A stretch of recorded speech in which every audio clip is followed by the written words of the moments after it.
नमस्कार, आदाब। Crime petrol city crimes अध्याय के आज के एपिसोड में आप सबका स्वागत है।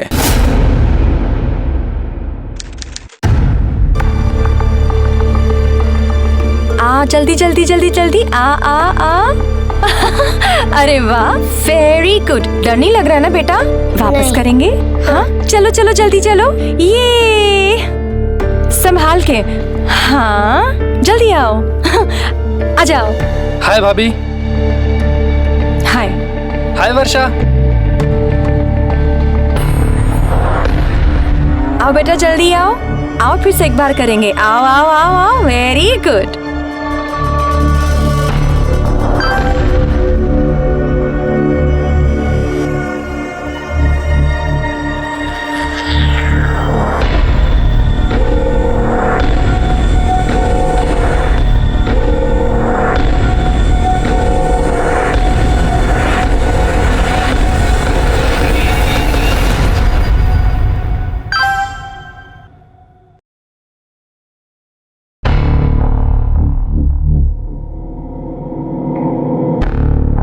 अभी किसका मैसेज है? कुछ नहीं, जंक मेल है। इतनी गर्म चाय आई।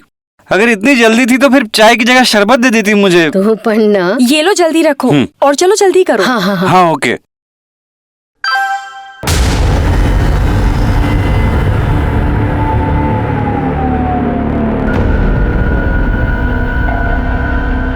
क्या हुआ? किसका मैसेज है? उसी का। कल रात भी उसने मैसेज किया था। अमर? अरे लेकिन वो तो बच्चा है। आई, तुला का हिमायत नहीं है। आजकल बच्चों में ही ज्यादा जवानी चढ़ जाती है। इसकी तो जवानी निकालता हूँ मैं। अरे अरे सुरेश, अरे सुरेश, क्यों बात बढ़ा रहा है? ये भी ना सुरेश।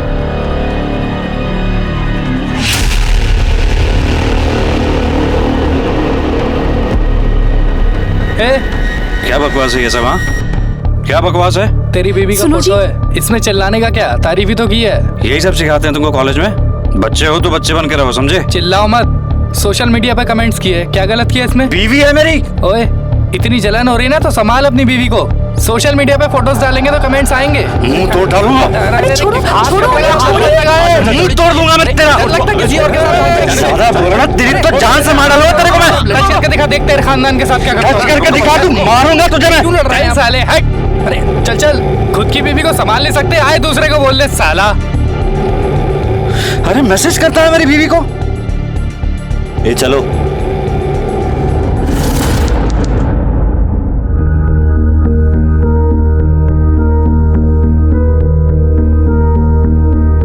अरे बेटा, वर्षा को कहीं देखा? शायद वो गार्डन में खेल रही होगी।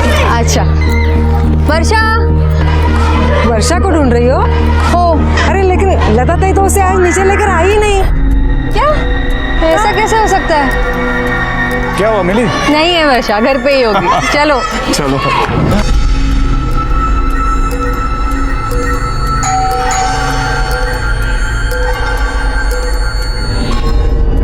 आई। आई। वर्षा बेटा, मम्मी आली आहे आणि तुझ्यासाठी सरप्राईज पण आहे। दरवाजा खोलो। वर्षा, आई कहाँ चली गई? मेरे पास चाबी है, ठीक है?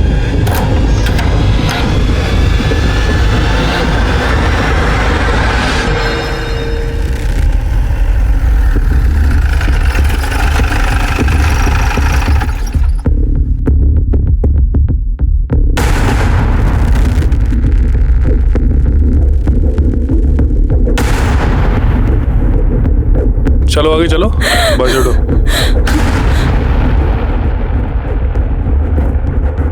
सर, ये लता जी हैं। ये सुरेश रायकर हैं। लता जी सुरेश रायकर की सास और इनकी माँ है। ये नैना जी और ये 4 साल की वर्षा। बॉडी पर कोई भी चोट के निशान नहीं है। गला दबाकर इनको मारा गया है। कोई रीजन पता चला? हाँ सर, आइए मैं दिखाता हूँ। ये देखिए सर, आप दोनों 2 मिनट के लिए बाजू आना। ये देखो सर, पूरा कवर्ड बिखरा पड़ा है। और ये देखिए सर, चोर ये गहनों के बॉक्स ऐसे ही यहाँ खाली छोड़कर गहने लेकर भाग गए।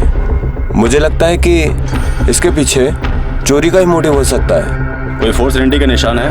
नहीं सर, आइए दिखाता हूँ। ये देखिए सर, डैश पर या कुंडी पर कोई भी तोड़फोड़ के निशान नहीं है। मतलब हो सकता है कि मारने वाला इनके जान पहचान का ही होगा कोई। बॉडीज को पोस्टमार्टम के लिए भेजो। वर्षा को कहीं नहीं ले जा सकते। देखो, आप इसे कहीं नहीं लेके जा सकते। जल्दी करो। सोच बताओ।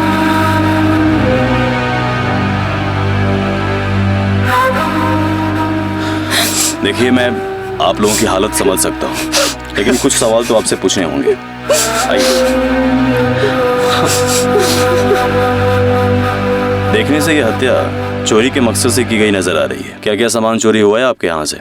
कुछ 8-10 हज़ार के कैश होंगे सर, और आई के और नैना के गहने। कितने के गहने होंगे? 5-6 लाख। आपकी काम वाली बाई या घर के किसी नौकर पे आपको शक है? सर, हमारे घर में कोई काम वाली बाई या कोई नौकर नहीं है। आई और नैना साथ में मिलकर काम करते थे। किसी से कोई दुश्मनी? नहीं सर, ऐसा कुछ नहीं था। ऊपर चौथे महले पे खून हुआ और चोरी भी हुई है। किसी अनजान शख्स को यहाँ से आते जाते देखा? नहीं साहब, ऐसा तो कोई नहीं दिखा। सीसीटीवी लगा यहाँ पे? साहब, यहाँ का तो मेन गेट भी टूटा पड़ा है साहब। साहब, यहाँ पे तो कुछ भी हो जाए तो साहब हमारे जान के पीछे पड़ा रहता है। एक अकेला आदमी क्या क्या देखेगा साहब। पाटिल, जरा आसपास देखो, सीसीटीवी है क्या?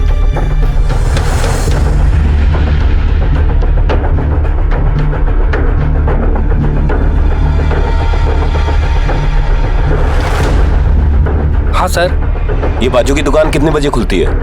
बाजू की दुकान का मालिक हज पे गया है, 1 हफ्ते बाद आएगा।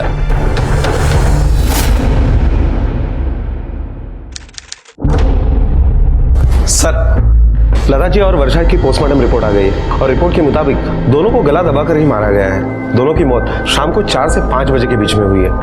कोई सेक्सुअल असॉल्ट? नहीं सर, दोनों के साथ कोई सेक्सुअल असॉल्ट नहीं हुआ है। यानी ये दोनों खून लूटपाट के लिए किए गए, या तो फिर कोई पुरानी दुश्मनी निकाल के इसको लूटपाट की शक्ल दी है। सोसाइटी के सामने जिस दुकान में सीसीटीवी लगा था, उस दुकानदार से बात हुई? नहीं सर, उससे कोई बात नहीं हो पाई। पाटिल, काम करो, दोनों बॉडी सुरेश के परिवार को क्रियाक्रम के लिए सौंप दो और क्रिमेशन के बाद उनको पूछताछ के लिए पुलिस स्टेशन बुलाओ। Okay sir.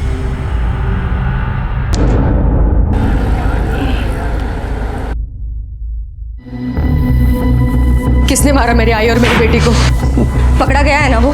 आप शांत हो जाइए, पहले आप बैठ जाइए। आपने अब तक उसे नहीं पकड़ा? तुम्हें शांत पड़े बस बाबू। देखिए, हमारा इन्वेस्टिगेशन चल रहा है, हमें कुछ और जानकारी आपसे चाहिए थी। क्या जानना चाहते हैं आप? हम दोनों अपनी अपनी ऑफिस चले गए थे और हमारे जाने के बाद कौन आया वो हम कैसे बता सकते हैं? जो लता जी है, ये आपकी माँ नहीं थी, इनकी माँ थी। जी। आप दोनों के साथ ही रहती थी? एक्चुअली नैना के बाबा एक्सपायर्ड होने के बाद आई को हमने हमारे साथ रख लिया था, क्योंकि उनकी देखभाल करने वाला कोई था नहीं। वो बिल्कुल मेरे आई की जैसी थी। वर्षा को बहुत प्यार करती थी वो। हो सकता है कि आपका किसी के साथ झगड़ा हुआ और उसी ने ये अमर ने ये सब कुछ किया होगा। ये अमर कौन है? एक बहुत ही घटिया लड़का है वो, हमारी सोसाइटी में रहता है। क्या बकवास है ये सब? हाँ, क्या बकवास है? तेरे बीवी का फोटो है, इसमें चिल्लाने का क्या? तारीफ ही तो किया है। यही सब सिखाता है तुमको कॉलेज में? बच्चे हो तो बच्चे बन कर रहो, समझे? इतनी जलन हो रही है ना तो संभाल अपनी बीवी को। तेरी तो जान से मार डालूंगा। टच करके दिखा, देखकर खानदान के साथ क्या करता हूँ मैं। इस तरह के झगड़े के लिए वो आपकी माँ और आपकी बेटी की जान क्यों लेगा? सर, वो एकदम पागल लड़का है, वो अपनी गलती कभी भी नहीं मानता है। और उस दिन उसने मुझे मेरी पूरी फैमिली को मारने की धमकी दी थी। उस दिन शनिवार था, उस दिन शनिवार था ना? तो सर मैं अकाउंटेंट हूँ, मुझे सैटरडे को छुट्टी होती है, इसलिए आमतौर पे मैं घर पे ही होती हूँ। और माँ शनिवार को मंदिर जाती है और उसके बाद सहेलियों के साथ बाहर जाती है। लेकिन उस शनिवार को मुझे थोड़ा काम था, इसलिए मुझे ऑफिस जाना पड़ा। मैं घर पे नहीं थी, इसलिए आई को रुकना पड़ा वर्षा के साथ घर पे। मुझे लगता है कि अमर को ऐसा लगा होगा कि मैं और वर्षा घर पे हैं। शायद वो इसलिए मुझे और वर्षा को नुकसान पहुंचाने घर पे आया हूँ। सर, मैं कह रहा हूँ सर, मेरे को नैना भाभी अच्छी लगती थी और मैंने उनको 1-2 बार मैसेजेस भी किए थे। नैना भाभी अच्छी लगती है? क्यों, तेरी उम्र की लड़कियां तुझे भाव नहीं देती क्या? सर क्या सर, अभी मतलब मैं भी तो नॉर्मल हूँ ना। सर जहाँ से जो भाव मिलता है सर मैं ले लेता हूँ। वैसे भी ये सुरेश के साथ जब लफड़ा हुआ था सब, तभी मेरे आई बाबा ने मेरी बहुत बजाई थी सर। अब प्लीज़ आप दोनों इस बात पे शुरू मत हो जाना। सुरेश के खानदान को खुलेआम मारने की धमकी दी थी तूने? सर वो तो मैंने ऐसी हीरोगिरी में किया था सर, माँ कसम। वो सामने की बिल्डिंग के खिड़की पे सीमा खड़ी थी ना सर, इसलिए। सोसाइटी में जितनी भी औरतें हैं सबको लाइक करता है तू, हाँ? बच्ची हो, जवां हो, आंटी हो, बुढ़ी हो, सबको। सर अभी अच्छी लगती है तो अच्छी लगती है सर अभी, लेकिन सर आज से प्रॉमिस इन आंटियों के चक्कर में नहीं पड़ूंगा सर, पक्का। सुरेश से बहस होने के बाद तूने नैना को कांटेक्ट नहीं किया? सर नहीं सर, जरा भी नहीं। मतलब एक दो बार जब किया तब सुरेश इतना पागल होगा कि मेरे को काटने दौड़ा सर। मैंने नैना भाभी को कब से अनफ्रेंड कर दिया है, ताकि कोई तुझ पे शक न करे। सर अभी क्यों सर, खाली फोकर मेरे को इस केस में घसीट रहे हो सर। जिस दिन मर्डर हुआ उस दिन कहाँ था तू? सर दोस्त के घर पे, उसका बर्थडे पार्टी था। चाहिए तो चेक करो सर, अब दोपहर से रात तक वहीं था मैं। तेरे दोस्त का नाम पता सब लिखवा। चल चल सर चल चल चल। अमर से हमने पूछताछ की और उसके स्टेटमेंट की हम जांच कर रहे हैं। अमर के अलावा कोई और है जिस पे आपको शक हो? नहीं सर। घर के दरवाजे पर कोई फोर्स एंट्री के निशान नहीं मिले। इसका मतलब है कि आपकी आई उस खूनी को जानती थी, उसी ने ही उस खूनी को अंदर लिया था। कौन हो सकता है वो? उस वक्त आपके घर पर कौन आता जाता है? शिवम। शिवम हो सकता है, मुझे लगता है ये सब शिवम ने किया होगा। ये शिवम कौन? सर शिवम हमारी सोसाइटी में रहता है और वो आई और वर्षा के साथ बहुत अच्छी तरह से घुल मिल गया। नहीं नहीं, वो हमेशा मुझे अजीब ही लगता था सर।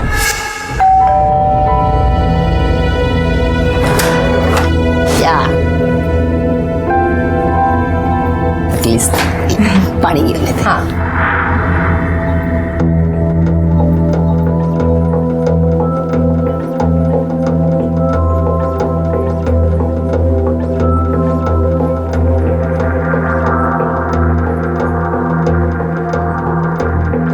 भाई ये कौन है? शिवम भैया। देखिए ना दीदी, वर्षा ने क्या कर दिया। मस्त लग रहा है ना? अच्छा है, मैं चलता हूँ। बाय दीदी, बाय भैया। बाय वर्षा, मैं कल फिर आऊंगा। ओके?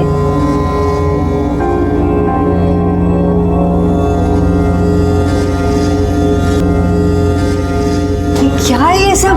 हाँ? देख दोबारा ऐसे घर में मत लेना, मुझे बहुत अजीब लगता है ये लड़का। तू भी ना, बहुत अच्छा लड़का है वो, अपनी वर्षा के साथ खेलने के लिए आता है। वर्षा का भी मन लगा रहता है। और हाँ, वो दोनों मेरे सामने ही खेलते हैं। तू टेंशन मत ले, मैं चाय लेके आती हूँ, बैठ। तो आपको लगता है कि शिवम ने ही ये सब किया है?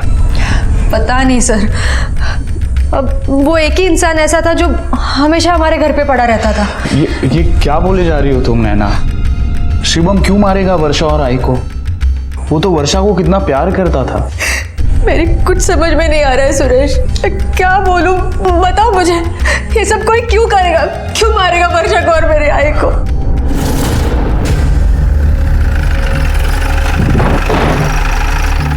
नैना के घर तुम्हारा काफी आना जाना था? जी सर, वर्षा और काकी मेरे लिए फैमिली थे। 4 तारीख को दोपहर 3 से 5 के बीच कहाँ थे तुम? सर मैं इंजीनियरिंग कॉलेज में पढ़ता हूँ। 3 से 5 बजे के बीच में मोस्टली मैं कॉलेज से घर आ रहा होता हूँ। उस दिन जब घर आया तो मुझे पता चला कि वर्षा और काकी। नैना ने बताया कि तुम उसकी आई और वर्षा के काफी क्लोज थे।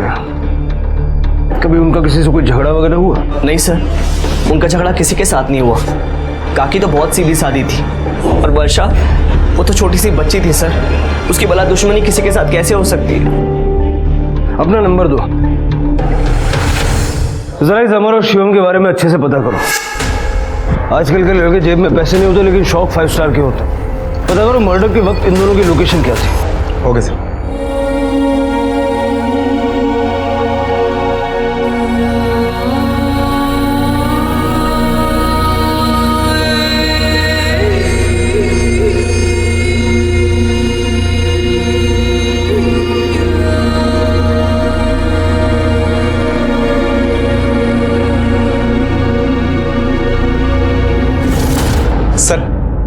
ये अमर सच बोल रहा है। जिस दिन ये हादसा हुआ उस दिन देर रात तक वो अपने दोस्तों के साथ पार्टी मना रहा था।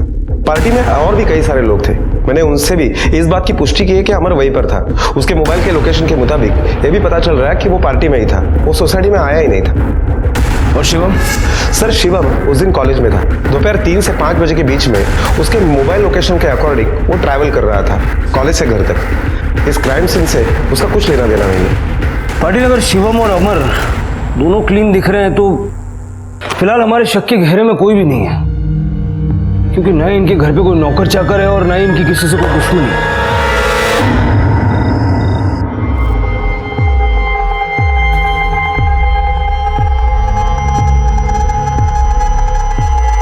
नैना,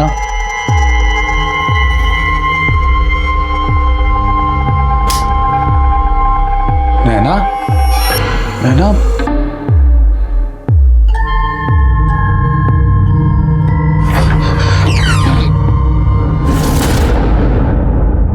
नैना, नैना, नैना, नैना, हौसला रखो नैना, संभालो अपने आप को। कैसे संभालू सुरेश, कैसे संभालू मैं अपने आप को? मैं मेरे बच्चे को नहीं बचा पाई सुरेश, मैं कुछ नहीं कर पाई उसके लिए। अगर उस दिन मैं घर में होती ना तो ये सब नहीं होता, मेरे बच्चे बच जाते सुरेश। ये सब मेरी वजह से हुआ है। सर ये देखिए, सोसाइटी के सामने वाली दुकान की सीसीटीवी फुटेज आ गई है। सर ज्यादा लोग अंदर बाहर नहीं गए, लेकिन ये औरत ही सबसे ज्यादा सस्पिशियस लग रही है। पाटिल, ये लेफ्ट वाले रोड का सीसीटीवी कैमरा भी जरा चेक करो। हो सकता है मैं ये पता चले कि औरत किस तरफ गई। हो सकता है उसकी शक्ल ठीक से हमें देखने मिले। और एक काम करो, सुरेश और नैना को भी बुलाओ।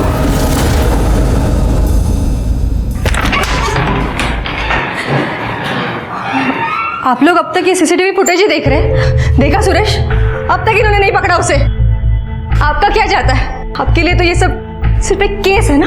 नैना जी, हमारे लिए कोई भी केस सिर्फ नौकरी नहीं होता है। हम आपका दर्द बांट नहीं सकते, लेकिन समझ जरूर सकते हैं। और जितना जल्दी आप चाहती हैं कि गुनहगार को सजा मिले, उतना ही जल्दी हम भी चाहते हैं। और इसीलिए हमने आपको यहाँ बुलाया है।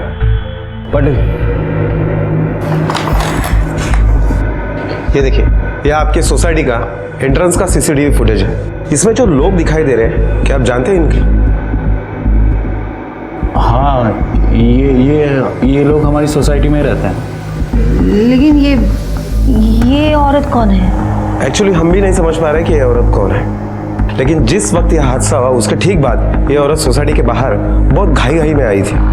जरा ठीक तरह से देखिए।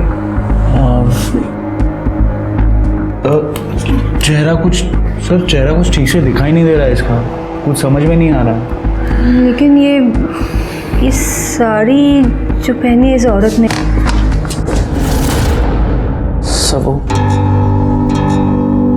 सर शायद मैं जानता हूँ खून किसने किया होगा। किसने? सर आपने मुझसे पूछा था ना कि काकी का झगड़ा किसी के साथ हुआ था नहीं हुआ था। मुझे याद आ रहा, सीधा आपके पास आ गया। महेश काका के साथ। महेश काका? ये महेश काका कौन है? महेश काका हमारी सोसाइटी में रहते हैं सर, काफी बड़े हैं वो। सर मुझे लगता है उन्होंने खून किया है। लेकिन तुम्हें क्यों ऐसा लगता है? मतलब उनका आई के साथ क्या कोई झगड़ा हुआ था? हुआ था। अरे वर्षा बेटा, क्या कर रही है तू? खेल रही है अकेली? और साइकिल खेल रही है तू? ओ वो जो तू चले। भाई जरा लक्ष्य ठेवो, जमाना बड़ा खराब है। ऐसे किसी को भी बच्ची को हाथ लगाने मत दिया कर। जो ओ खाली देवा, नीचे उतारो उसको। उतर के नीचे, हाथ मत लगाना मेरी वर्षा को। अरे लता बहनी, आप समझते वैसा कुछ भी नहीं है। मैं तो उसे खिला रहा था, बस चॉकलेट दिया और कुछ नहीं। बस मुझे आपकी कोई बात नहीं सुननी है। अगर फिर आप वर्षा के आसपास दिखे तो आपके उम्र का लिहाज नहीं रखूंगी मैं। और हाँ, सारी सोसाइटी के सामने तमाशा बना के रखूंगी आपका। चल गए घरी, चॉकलेट खाते। चल घरी। अरे तो इस तरह का झगड़ा एक ही बार हुआ था? नहीं सर, दोबारा हुआ था, और वो भी वर्षा और काकी के मर्डर के 4 दिन पहले। मैं कॉलेज से वापस आ रहा था और मैंने देखा कि वर्षा वर्षाला पाहिलंच का ग? नहीं। क्या हुआ? अरे वर्षा दिखाई नहीं दे रही है बहुत देर से। अपने घर की तरफ गई होगी। नहीं, जब से नीचे खेलने के लिए आई है तब से दिखाई नहीं दे रही है। मैं गार्डन में देखती हूँ। मैं यहाँ देखता हूँ। वर्षा, वर्षा, वर्षा।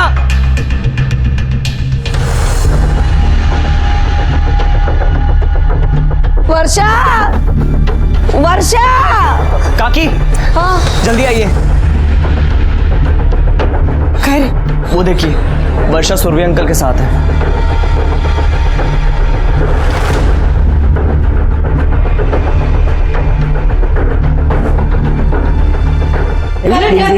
नीचे उतर उसको, खाली उतर क्या? सांगुड़िया था, यहाँ पूरे वर्षाला हाथ लावायचा नहीं। हाँ, अरे मैं तो सिर्फ उसके साथ खेल रहा था, बाकी कुछ भी नहीं। मुझे कुछ नहीं सुनना है। एक बात याद रखना, अगर वर्षा को हाथ लगाया ना तो देख लेना, पुलिस बुलाऊंगी मैं। हाँ, चल गए घरी। मेरी बात सुनो लता घरी नहीं। आपको आपकी आई ने इस बारे में बताया था? हाँ सर, एक बार आई ने मुझे बताया तो था कि उसका सुरवे काका के साथ झगड़ा हुआ था, लेकिन उसने ये भी कहा था कि उसने समझा दिया है सुरवे काका का और वो दोबारा ऐसा नहीं करेंगे। उसके बाद मैं भूल गई थी। अब शिवम ने कहा तो मुझे याद आया इस बारे में। सुरवे, शर्म नहीं आती आपको ऐसी हरकत करते हुए? क्या बोलते हैं साहब?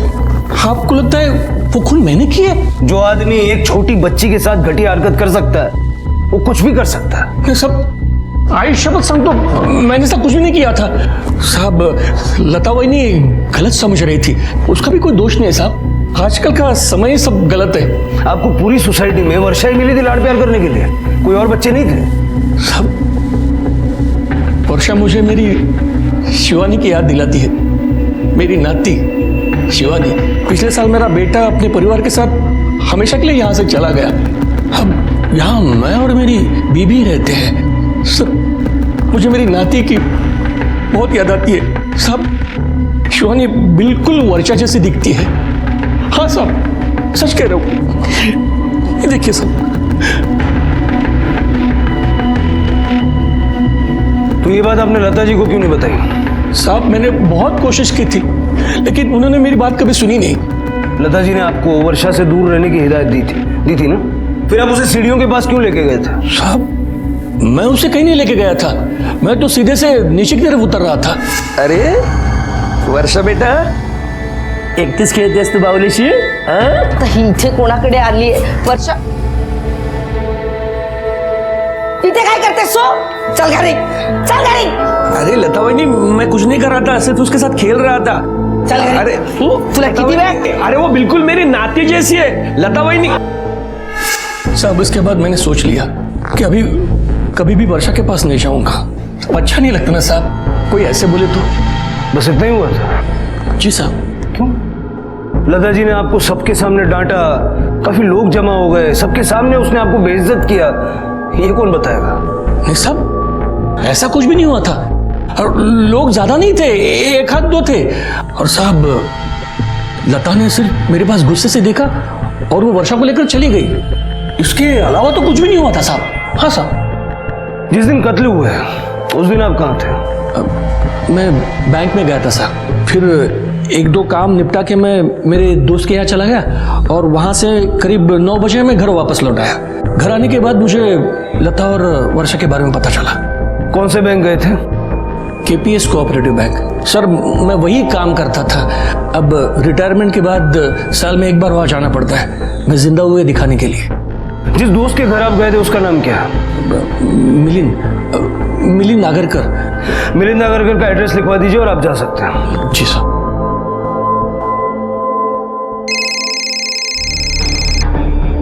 हेलो शिवम, ये सुरवे की कहानी को इतना बढ़ा चढ़ा के क्यों बताया? नहीं सर, मैंने जो देखा आपको वही बताया। बड़ा तमाशा हुआ था, काफी लोग आए थे, तो चल सबके नाम बता। उस वक्त वहां पे कौन कौन मौजूद था? सर, एकदम से तो मुझे कुछ याद नहीं है, आप मुझे थोड़ा सा टाइम दीजिए, मैं आपको कॉल बैक करता हूँ।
शिवम गे है? हाँ, मैंने अपनी आंखों से देखा है। शिवम वहाँ उस लड़के के साथ। सुरेश, हमें पुलिस को बता देना चाहिए। कम ऑन नैना, अगर शिवम गे है तो उसकी पर्सनल लाइफ है, उसमें पुलिस को बताने की क्या जरूरत है? सुरेश, तुम समझने की कोशिश करो। मुझे शिवम कभी पसंद नहीं आया। वो कुछ अजीब सा ही है। मुझे शक होता है। देखो, तुम मेरी बात सुनो, मुझे उस पर शक है। हम पुलिस को बता देते हैं, उन्हें उनकी छानबीन कर लेते तो फिर मुझे भी तसल्ली मिल जाएगी। बस करो नैना, आई गई है, वर्षा गई है, उसका मतलब ये नहीं है कि तुम हर बात पे ऐसे रिएक्ट करोगे। अरे शिवम तो खुद अपनी मदद करने आया था। तुम प्लीज पुलिस को अपना काम करने दो, प्लीज अपने आप को संभालो, प्लीज। सर, ये सोसाइटी के लेफ्ट वाले रोड पर जो एटीएम है वहां की सीसीटीवी फुटेज है। इसमें भी वही औरत है जो सोसाइटी से बाहर आई थी और इसने यहां से ऑटो पकड़ा। पता लगा इस ऑटो ड्राइवर का?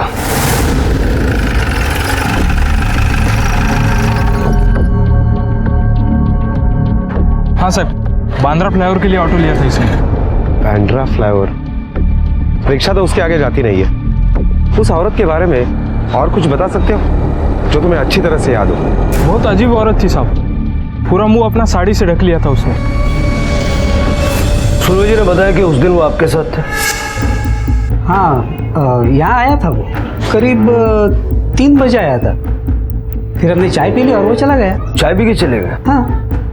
मेरे हिसाब से वो रात के 8-9 बजे तक आपके साथ थे। नहीं सर, दरअसल मुझे एक शादी में जाना था, इसलिए मैंने उसे जाने के लिए बोला।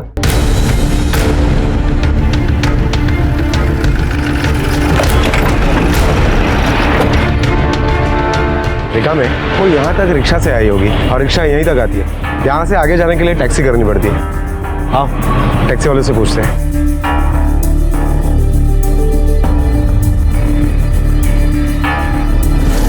सुरवे साहब, झूठ तो बेहतरीन बोला आपने, लेकिन आप ये भूल गए कि झूठ की उम्र ज्यादा लंबी नहीं होती। आखिरी मौका देता हूँ सच बोलने का। दोपहर 3:30 के बाद आप कहाँ गए थे? लता जी से बदला लेने? अरे नहीं सर, कोई बात ही नहीं हुई तो बदला किस चीज का लूंगा मैं? फिर गए कहाँ थे? उस सर मैं लाने के लिए गया था।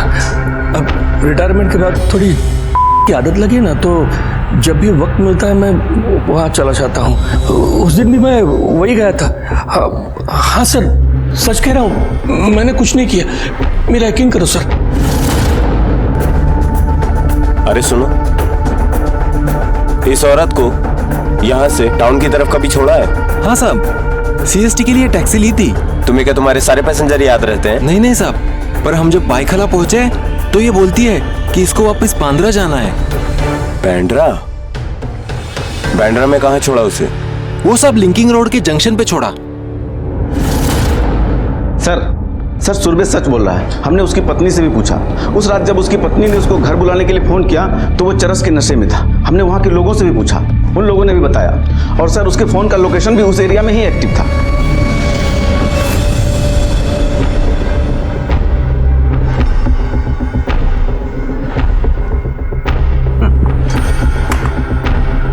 पाटिल, इस फुटेज में साफ नजर आ रहा है कि ये कोई औरत नहीं बल्कि आदमी है।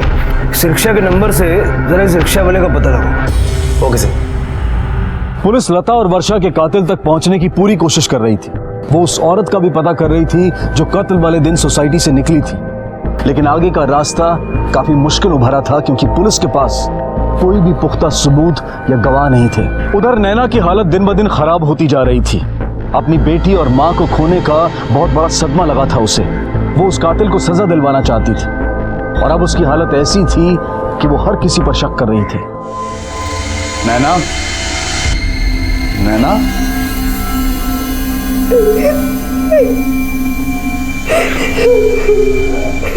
नैना, नैना, दरवाजा खोलो नैना। नैना,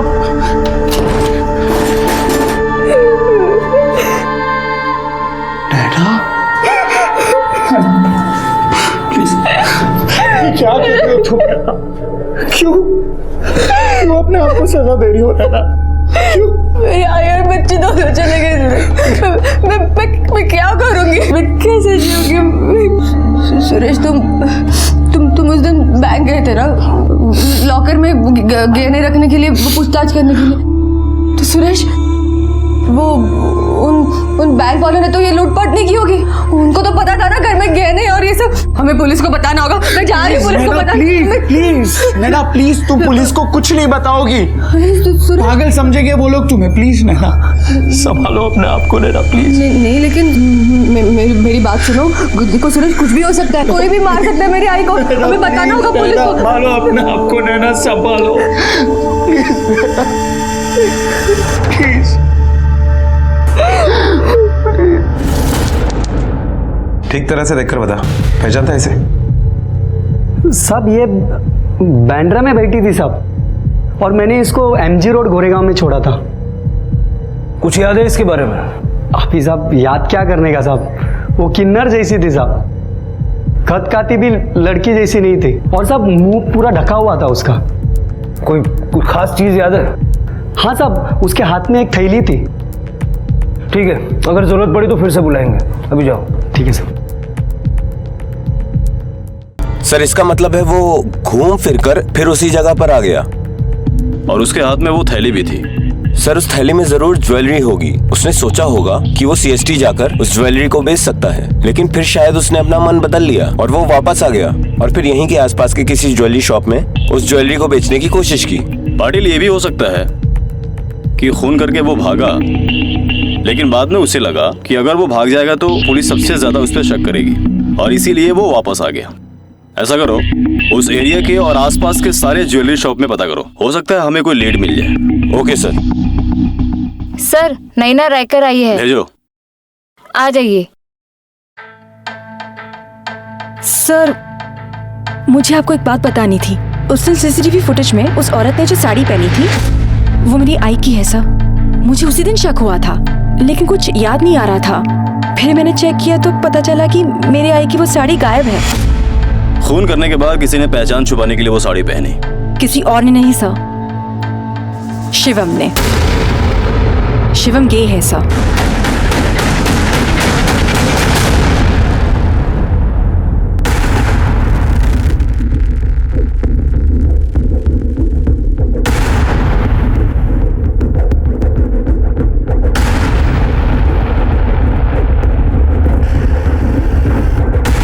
हाँ सर, एक लड़का आया था इसे बेचने के लिए और उसके पास और भी गहने थे।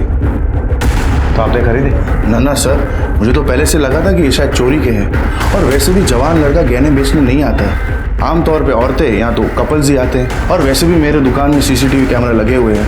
आपको चाहिए तो मैं आपको फुटेज निकलवा के दिखा दूँ। दे दो। सर, किलर ने जिस ज्वेलरी शॉप में ज्वेलरी बेचने की कोशिश की वहां के CCTV फुटेज आ गए। चलो सर, आई एम श्योर कि ये शिवम ही होगा। सर ये शिवम नहीं, कोई और ही है। पाटिल, हो सकता है कि ये लड़का शिवम, अमर या सुरवे में से किसी के साथ मिला हुआ हो। इसे पहचानते हो?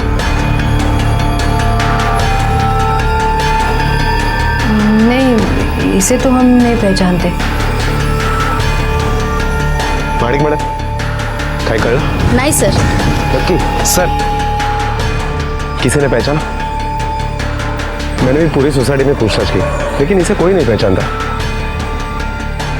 रेखा में सर, शिवम को बुलाओ। हो साहब। सर एक मिनिट थांबा।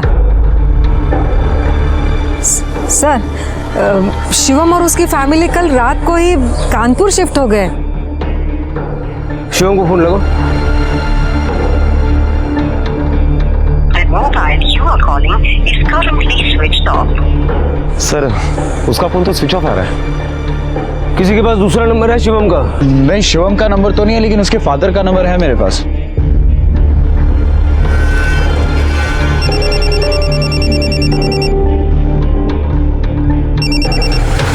Hello, mister Anil Gupta.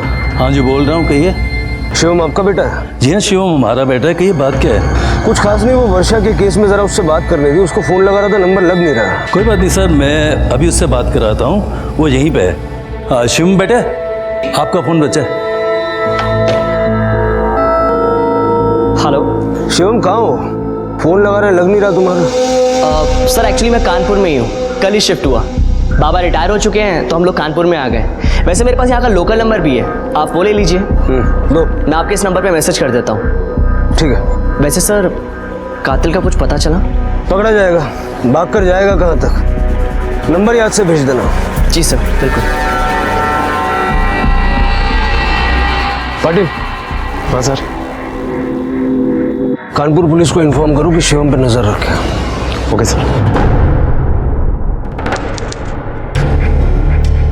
Sir, वो ज्वेलरी शॉप के सीसीटीवी फुटेज में जो लड़का दिखाई दे रहा है उसके बारे में कुछ भी पता नहीं चल रहा है। ना तो वो सोसाइटी में रहता है और ना ही वो शिवम या अमर के कॉलेज से। पाटिल, उसकी फोटो सारे अखबारों में छपा था। Okay sir.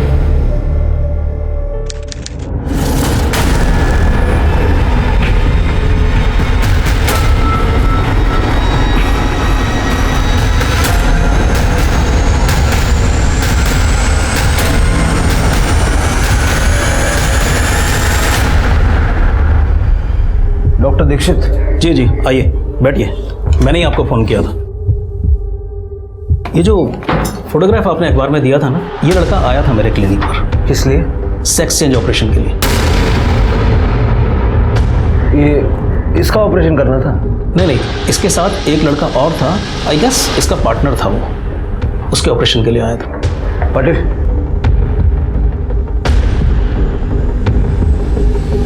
ये लड़का था?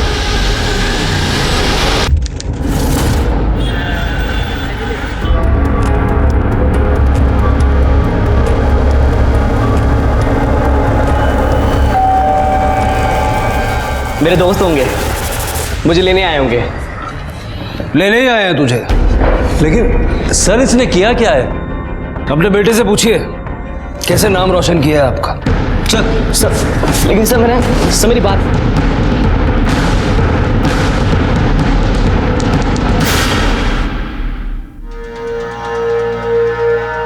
इसे पहचानता है? नहीं, मैं नहीं जानता। देखिए सर, मैंने कुछ भी नहीं किया। आप लोग मुझे फालतू में फंसाने की कोशिश मत कीजिए। देखा मैं, देख, ये वही लड़का है जिसके साथ डॉक्टर अशोक मोरे के क्लिनिक में सेक्स चेंज का ऑपरेशन करवाने के लिए तू गया था। अब सच बोलेगा या इस डॉक्टर की दवाई चाहिए? सब मैं गे हूँ और ये फोटोग्राफ में लड़का मेरा बॉयफ्रेंड है। हम दोनों एक दूसरे से प्यार करते हैं और शादी करना चाहते थे, लेकिन उसने कहा कि सोसाइटी में एक्सेप्ट नहीं करेगी, इसलिए मुझे किसी भी हालत में अपना सेक्स चेंज करवाना था। हम बहुत सारे डॉक्टर्स के पास गए, कोई 25 लाख बोल रहा था, कोई 20 लाख बोल रहा था। फिर हमें एक डॉक्टर मिला जो 5 लाख में मान गया, लेकिन सबसे बड़ा मुद्दा यह था कि वो 5 लाख का भी इंतजाम कहां से होता। फिर उस दिन सॉरी शिवम, कैसा है? अच्छा हूँ, बहुत जल्दी में लग रहे हैं, कहीं जा रहे हैं? हाँ, बैंक जा रहा हूँ। चेक जमा करवाने? अरे नहीं, लॉकर खुलवाने जा रहा हूँ। आई और नैना के गहने ऐसे ही घर पे पड़े हैं और आजकल तो जमाना तुझे पता है कैसा हो गया, और वो लोग हमेशा घर पे अकेले रहते हैं तो थोड़ा डर लगता है। चल बाय। जी सर, कुछ समझ में नहीं आ रहा था कि क्या करूँ क्या ना करूँ, दिमाग काम ही नहीं कर रहा था। इसलिए मैंने अपने बॉयफ्रेंड को बुलाया और उसे फ़ोन दिया और उसे कहा कि कॉलेज के आसपास रहे। उसके बाद मैं सीधा काकी के घर गया और मैंने उनकी खीर में बेहोशी वाली दवाई मिला दी। मुझे लगा कि काकी और वर्षा बेहोश हो जाएंगे और मैं चुपके से गहने और पैसे निकाल के चला जाऊंगा। आई, ये देखिए, मैं आपके लिए खीर लेके आया हूँ और वर्षा के लिए भी। कहाँ है वर्षा? अरे कितना अच्छा बच्चा है तू, पर आज तो मैं खीर खा नहीं सकती, मेरा उपवास है। और वर्षा तो खीर को छूती तक नहीं, तो लेके जा। ठीक है सर, मुझे किसी भी हालत में ऑपरेशन करवाना था, वरना मेरा बॉयफ्रेंड मुझे छोड़ देता, और अगर आई पैसे और गहने लॉकर में रखती थी तो मैं उन्हें कभी नहीं निकाल पाता। इसलिए मुझे किसी भी हालत में आई को बेहोश करना ही था।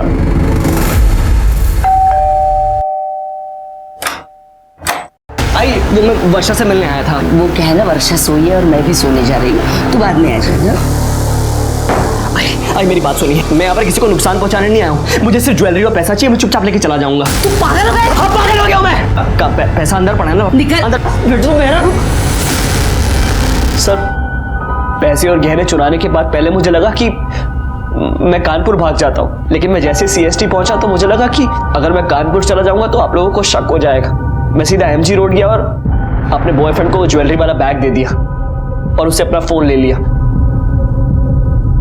फोन लेने के बाद मैं सीधा अपनी सोसाइटी में आ गया। अपनी जिंदगी संवारने के चक्कर में 2 मासूम जाने ले ली तूने, सड़ना अब जिंदगी भर जेल।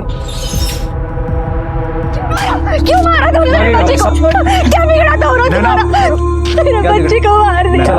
इतना प्यार करते थे इससे।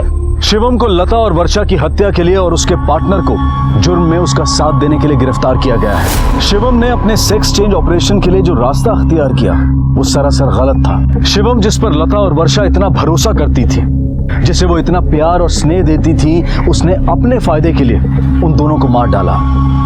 ये आजकल के हमारे समाज का खौफनाक चेहरा है। चाहे कोई कितना भी करीब क्यों ना हो, अपने घर की अंदरूनी बातें, घर में रखे पैसे और गहनों का जिक्र उनके सामने ना करें। भरोसा करें, लेकिन आंख और कान खोले रखकर। इसी विचार के साथ अब मैं अनूप सोनी आपसे विदा लेता हूं। फिर मुलाकात होगी अगले एपिसोड में एक और चौंका देने वाले केस के साथ।